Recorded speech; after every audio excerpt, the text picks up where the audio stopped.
Okay, so a very common question I get asked, how to actually use wrist wraps.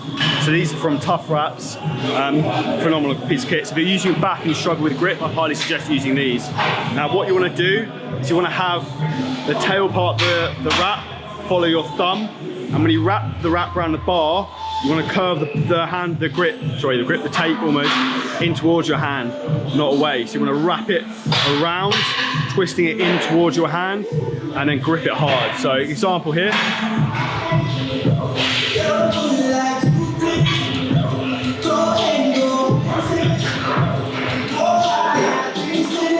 And you want to pull it tight.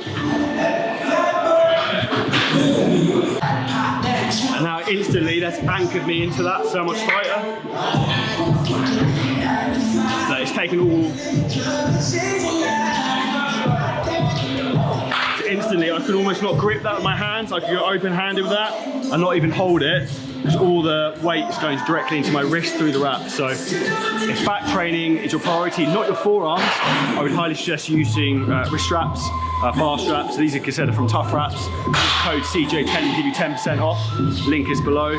But if you're not using these already in your back days, I would suggest you do.